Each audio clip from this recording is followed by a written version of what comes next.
Chief Operating Officer for True Blue Dental Management. And I'd like to start this morning with a little word association. I'm going to say a word, and I want you to think of the first thing that pops into your mind. There are no wrong answers. The word is coach. What's the first thing that popped into your mind when I said coach? Can I guess? Was it Bill Belichick? Raise your hand if it was Bill Belichick. Okay, I lied. That is the wrong answer. The correct answer is Bill Walsh. I'm a born and raised Niner fan and always will be. When I said coach, how many of you thought of overpriced leather goods? How many of you are old enough that when I said coach, you thought of the sitcom starring Craig T. Nelson? A couple old dudes up here. I want to share with you what some coaches have said about coaching. Former USC head coach and current Seattle Seahawks coach, Pete Carroll, who's the oldest head coach in the NFL at 70 years old, said this about coaching. Each person holds so much power within themselves, it just needs to be let out. Sometimes they just need a little nudge, a little direction, a little support, a little coaching, and great things can happen. Is it me, or does that sound a lot like parenting? Iconic Dallas Cowboys coach Tom Landry was asked about coaching, and here's what he had to say. A coach is someone who tells you what you don't want to hear, who has you see what you don't want to see, so that you can be who you've always known you can be. Wow. Do you have someone like that in your life? Do you want someone like that in your life? Are we living in a time where people don't want people telling them what they don't want to hear? Doesn't it seem incredibly valuable to have someone seeing the things we can't or don't want to see? Someone to help identify the blind spots in our life. I want to share a story with you about how coaching changed my life. My dad, Bernie, who some of you may have even seen speak at this meeting, started his work with Fortune Management over 25 years ago. When I was 22 years old, after I finished school, I joined the family business in the marketing department. And my first assignment was to address the current marketing efforts of the company and make suggestions about what we could be doing better moving forward. And I had a lot of feedback. To be honest, I was not very impressed with the marketing we were doing at the time. So I wrote it all down in a 7-page Word document. I added a few charts and graphs thrown in for good measure. When I handed it to my dad, he looked at me and said, "Oh, thank you, but you'll be presenting this to the annual meeting on Friday, to the whole company." Friday? Today was Wednesday. You mean Friday, like 2 days from today? Oh, and the whole company. I have to present this in front of the whole company, including the existing marketing team? I was terrified.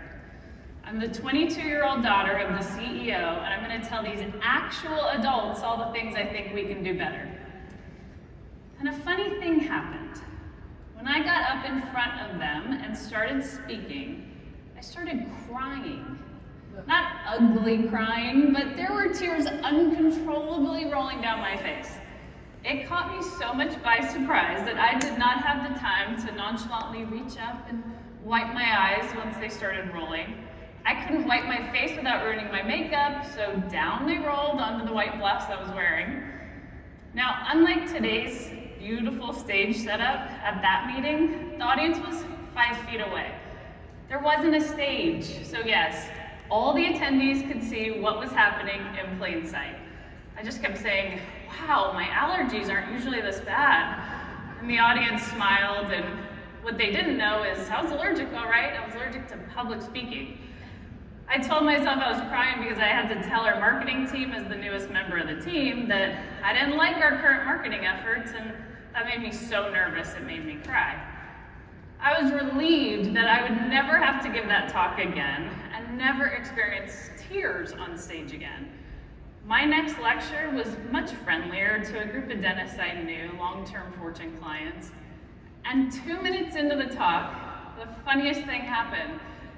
Yeah, the return of the spontaneous, unstoppable tears. At the time, I was a little more prepared for it, so when it started, I told them I had IES, irritable eye syndrome. One of the nice dentists in the front actually chimed in and said, "Oh yeah, I did a 5K for that last week." He did a charity run for my made-up disorder. Turns out he was thinking of IBS, and thank goodness that's not something I've had to experience. Third lecture, tears. Fourth, fifth, sixth lecture, tears. This had quickly gone from a one-time quirk to a well-established pattern that needed to stop if I was going to achieve my goals in dentistry. So I did some investigation. I found that there is a world of public speaking coaches out there who have dedicated their careers to helping people just like me. But I was nervous about asking for help. What were they going to do? What were they going to make me do? What if I could do all the coaching and I still couldn't stop crying? Why am I so embarrassed to ask for help when I seem to catch on to most things pretty quickly? Coaching session went fine, but we went deeper into my beliefs about myself, and halfway through the session, the tears came back. And this wasn't in front of a crowd. This was a one-on-one coaching session. She stopped me as the tears continued, and as Tom Landry said, she asked the questions I didn't want to hear. She asked me why my voice was half as loud giving my talk as opposed to when I was just speaking with her and still crying. I told her I didn't know. She asked me if I knew how to project my voice. I said yes. She went deeper and asked, why are you afraid to project your voice? Without stopping to think about it for even a second, an answer flew out of my mouth at full projected volume, because I hate my voice. I instantly saw it in her eyes. We found what we came here to find. I hadn't said these words out loud before. I hadn't even thought them to myself. I still didn't know where these words had even been hiding. We spent the next 10 minutes talking about my beliefs and the feelings about my voice, and it was hard to get through. I can 100% guarantee I would have never gotten through that without the help of my coach. And as we worked through it, it finally hit me why I hated my voice. Very early in my career, another speaker, a good friend, actually came up to me and said, and I don't know if he was trying to be helpful or what, but he said, "Hey Jen, just my 2 cents, but your voice sounds like Minnie Mouse and it's really hard to listen to." And that was the day I started hating my voice. The problem is this all took place on an unconscious level. And I didn't know that a new belief inside of me had been created because of a comment made by somebody else. And this is the real work coaches do.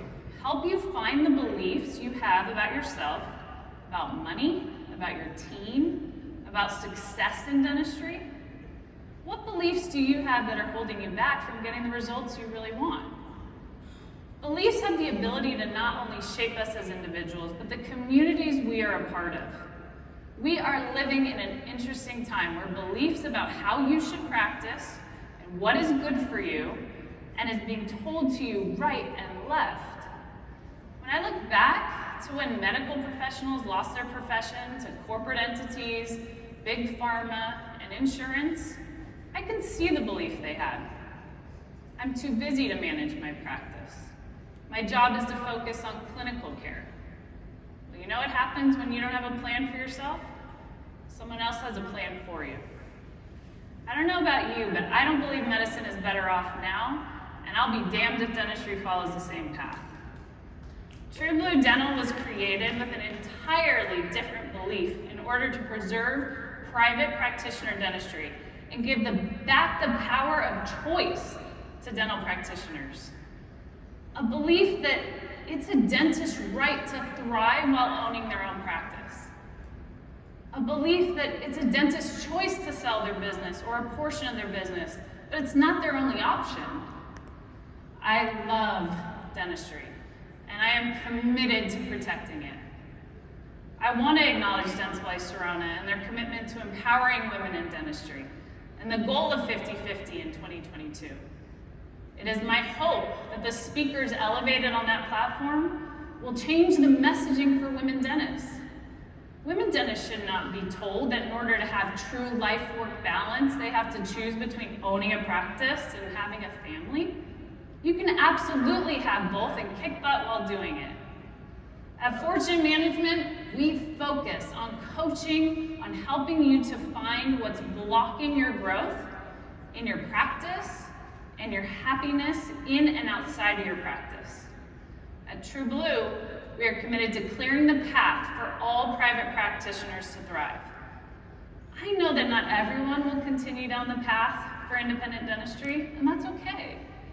But the ones that will, I want you to know that you have a support system, a community, and resources that are here to back you every step of the way. You are not alone, and we will thrive together. Thank you.